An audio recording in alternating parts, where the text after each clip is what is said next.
अवघ्या 5 महिन्यात मंदिराचं काम पूर्ण झालेलं आहे. तुम्ही कौतुक आहे प्रशासनाचं. 1.5 वर्षाचे काम होणार. आता तुम्ही पाहणी केली, दर्शनही झालेच असेल, पूजाही केली.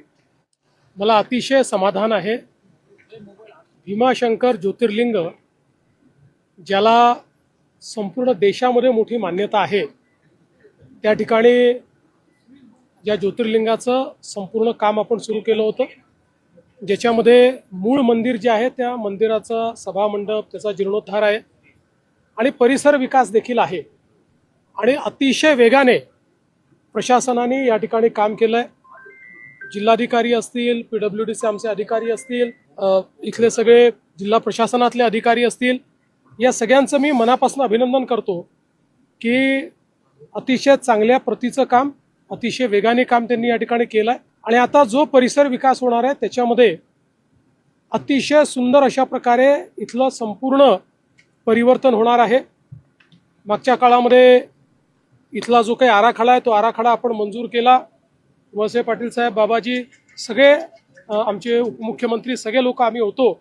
आणि या आराखड्यामध्ये सगळ्यात महत्त्वाचं की इथल्या गावातल्या लोकांनी जे सहकार्य दाखवलं आहे ते सगळ्यात महत्त्वाचं आहे.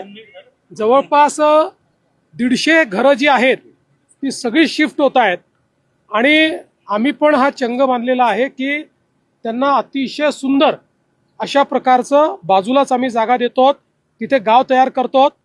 लोक जसं भीमाशंकरचं दर्शन करण्याकरता येतील तसंच त्या गावामध्ये देखील दर्शन करायला जातील अशा प्रकारची गावामध्ये व्यवस्था आपण करतो. त्या गावाची अर्थव्यवस्था पूर्ण बदलतो. त्या ठिकाणी सुंदर अशा प्रकारची ही व्यवस्था झाल्यामुळे एकूणच जागा देखील जास्त मिळणार आहे. आणि इतरही ज्या गोष्टी या ठिकाणी होत आहेत त्या सगळ्या गोष्टींमुळे मला असं वाटतं की पुढच्या काळामध्ये इथे येणाऱ्या भाविकांची संख्या 5 ते 10 पटीने वाढेल. कारण लोकांना येणं सुगम होणार आहे. 2 रस्ते आपण तयार करतोय, जाण्याचा वेगळा, येण्याचा वेगळा, त्यामुळे या ठिकाणी कुठलाही ट्रॅफिक जाम होणार नाही. काही आपण इलेक्ट्रिक वाहनं देखील या ठिकाणी ठेवतो की जे सिनियर सिटीजन्स आहेत त्यांना चालावं लागू नये. दुकानं नीट व्यवस्थित मांडतो आहोत की कोणालाही अडचण येऊ नये आणि दुकानदारांनी अडचण येऊ नये. हा SC स्टँड असेल किंवा बाकी सगळ्या गोष्टी असतील, या सगळ्याचं अतिशय सुव्यवस्थित प्लॅनिंग हे आपण या ठिकाणी केलेलं आहे.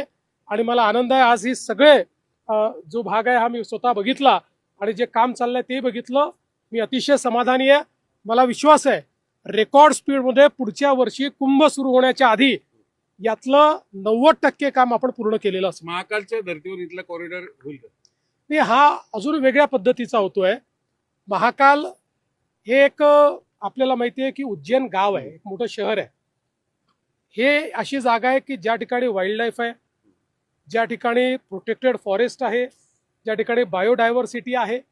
त्यामुळे कुठेही त्याला धक्का न लागता किंबहुना बायोडायव्हर्सिटी वाढवता कशी येईल, फॉरेस्टला अधिक आपल्याला चालना कशी देता येईल असा विचार करून इथला कॉरिडॉर तयार होतोय.